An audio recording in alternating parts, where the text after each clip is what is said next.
This thing gets treated like it's the album to end all albums. Yeah, I kind of agree. Kind of. It's where psychedelia transformed into a new genre called, now, progressive rock. I said that about Atom Art Mother, and I said that about the Aerosol Grey Machine. It's possibly doubly true for this album, however. What a horrifying vision of madness and indecision, with some hope sprinkled at the end. You know, it was the 60s after all. The 70s hadn't quite hit yet, you know. It was an immensely rich production, announcing that albums can be more than a series of songs. Even those really brilliant and trippy Revolver, Sgt. Pepper's White Album, Beatles albums were a series of 4 to 5 minute max, usually rock/pop ditties. This album, In the Court of the Crimson King, was a certifiable trip. Yet, it is also an album you can pop on at any time. Well, I can anyway. So, go figure. I think progressive rock as we know it, likely as not, really begins. Progressive rock as we know it, really begins right here. But it's also the zenith of the psychedelic rock era, of that 60s boom of psych. It's almost the culmination, the apotheosis of that, to the point where it forms its own genre, which seeks to match the intensity, the ambition. Don't forget, this is the origin of Greg Lake. ELP's first album is as much a... If this isn't the manifesto of progressive rock as we know it, Emerson, Lake and Palmer's first album is, you know. Sometimes I feel like it's almost the best album maybe ever, actually. Although that may not necessarily be true. Let's go for the track list and see if there's any merit to that claim. Or the former claims. Likely the former claims. No, not many people dispute the former claims, I wouldn't assume. But I don't know how many people dispute the claim that it's one of the very best or the best album ever nowadays either. It's very, very highly rated on RYM, which is nice. Let's see how this holds up though, shall we? Our track list goes as such. 21st Century Schizoid Man is the anthem of this century, composed in the 20th. They didn't know how right they were, and if they did, they'd probably break down in tears, especially children of the 1960s epoch. Heavy and ferocious for 1969, fairly heavy riff, but ultimately a jazz or fusion number, or jazz rock or progressive rock piece.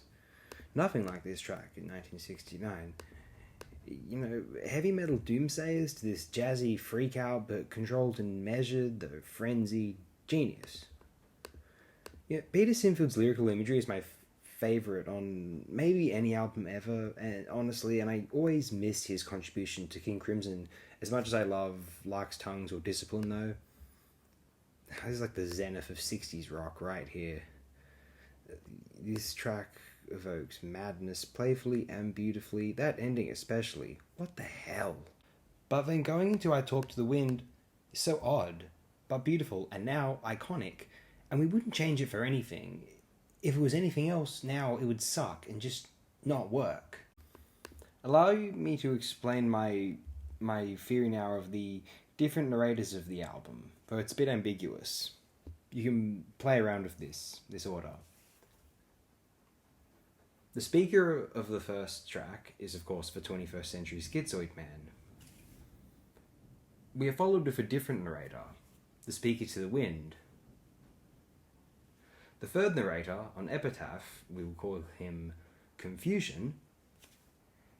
He may be a future version, he may be the same individual as the 21st Century Schizoid Man later in his life. And I sometimes suspect he is also, again, later in his life, possibly, you put it in the original 1969 context, you flip it over, and then so it's almost like time has passed and the narrator's now encountering or trying to summon or having a vision, dream, it's ambiguous I suppose, of the Moonchild dancing in a milk white gown. And then he awakes in the Court of the Crimson King. It seems ominous, then it seems happy, and then it seems ominous again, and then it seems apt. But then it appears as though the speaker to the wind returns, with that flute toward the end.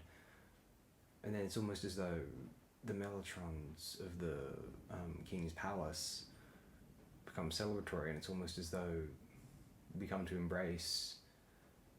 The Court of the Crimson King, it's not. It exists outside of time and space, I suspect. It's not as though he enters a fantasy, an alternate dimension, so much as a place outside of dimensions. He goes to sleep and wakes up there. But the dichotomy of the narrators of the album, especially given the first two tracks, is genius. Whereas the 21st century Schizoid man is who he is, the Speaker to the Wind acknowledges the madness, but has a certain carefree hippie attitude, still vaguely nihilistic, but at a peace. It's here I would like to talk about the kind of darkness, the potential nihilism and gothic horror of In the Court of the Crimson King as an album makes it one of the cooler and edgier and still relevant and hip of the progressive rock albums compared to, say, the phantasmagorical, imaginative bewilderment of As Much As I Adore It, Tales from Topographic Oceans by Yes, compared to this thing. It can seem a bit more serious and grounded, as whilst just as being similarly musically creative, inventive, and forward-thinking, whilst being grounded in reality, culturally, politically, as opposed to the kind of, wandering through the clouds, hippy-dippy Vitas of Tales from Topographic Oceans. Now, it's important to note that this second track, I Talk to the Wind, it's a nice track, but it is I Talk to the Wind. If you had heard this song in isolation, you would not think much of it. You would think, oh, it's fine, I guess. You'd think of it as almost like a lesser Jethro Tull number with really, really, really, really good drumming. But think, there's individual song versus track on an album, a piece in a suite. As an individual song, I Talk to the Wind might not be great, but as a track on an album, as a piece in a suite, I think it's quite glorious and mesmerizing and involving. The track is lovely at the end. Again, it's especially as dichotomy to track one. They're such a perfect pair. They're inescapably associated with one another, and one could cynically suspect perhaps that the band was just trying to put whatever tracks they had together on an album, and this just happened to be track two, or whether the sequencing was very deliberated. If the sequencing wasn't very deliberated, it may as well have been. And if it was, oh my goodness, it's almost unintuitive, but absolutely genius. And track 3, Epitaph, is so genius. Again, this album is possibly the best sequencing ever. I was saying that about Taking Tiger Mountain, and although, yeah, I mean, this can handily compete with that. Epitaph is so moody, it's regal and baroque, it's existential without being truly or distinctly psychedelic either. This is where the new genre is forming, the psych transforming into the prog. Oh, and then Moonchild is the best. You get lost in Moonchild. That extended 10 minutes of Moonchild. There's the first 2 minutes, and then there's the next 10 minutes. You get lost in all of that. You go in a strange place, but a happy place, an unusual place, but a pleasurable zone. Then you awake in the Court of the Crimson King. What an album. And you know what the best part is? It's just the first one. Oh man, is this the greatest rock group of all time, perhaps? The story goes, Robert Fripp claims that Jimi Hendrix thought so. And yet how strange is it that this remains possibly the most beloved of the band's albums? That could seem strange to a King Crimson devotee. They have so many masterpieces and classic amongst the studio repertoire. Though I must say, I still place this as my second favourite. If I had it gone to my head, I'd still place this at second favourite of their discography for myself.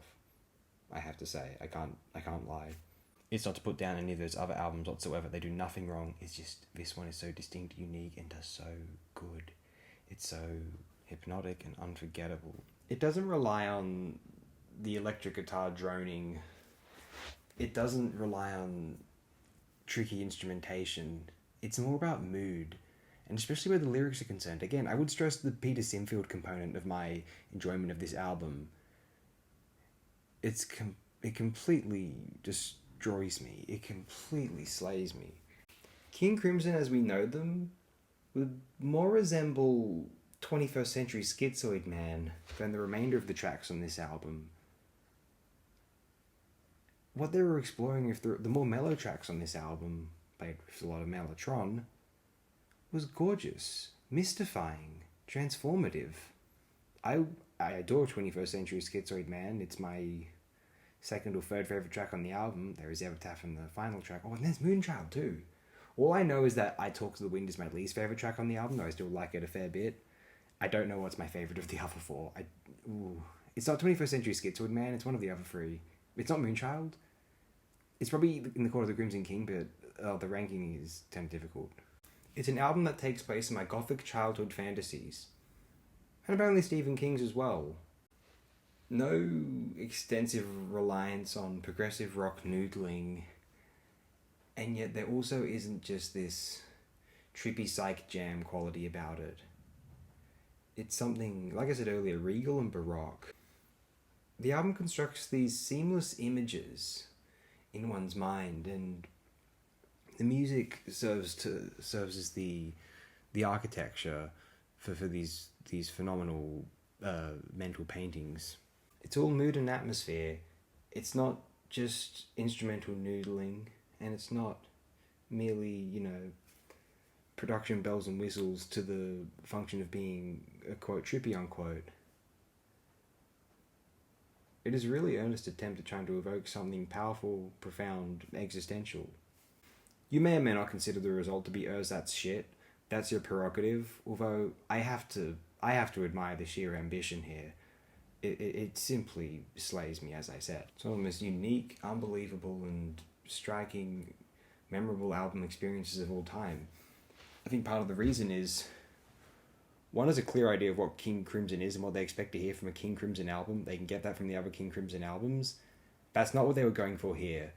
They weren't going for what we know of as King Crimson here. That's a In the Wake of Poseidon onward thing. Especially Lark Songs and Aspic onward thing. What we have here is a band that's still trying to find their sound, and developing the sound they had on here, a sound which I think Robert Fripp looks down upon now. I think their sound is one of the most interesting that King Crimson ever released, ever realized, ever played with. I cherish it. It is very, very close to my heart still. I can play this album at any time. It's both this pleasurable, familiar blanket, and it's also one of the most cerebrally challenging and experientially evocative trips I can embark upon. Both. And if you thought taking Tiger Mountain made you seem weird, quirky, and inane, hey, try In the Court of the Crimson King on 4 size. Why don't you? One of the most phenomenal justifications of the album as an art form you will ever hear. It transfixes so many people my age and younger. It's ridiculous, and it's so easy to understand why. I wonder if old people are confused by this. I suspect not, though.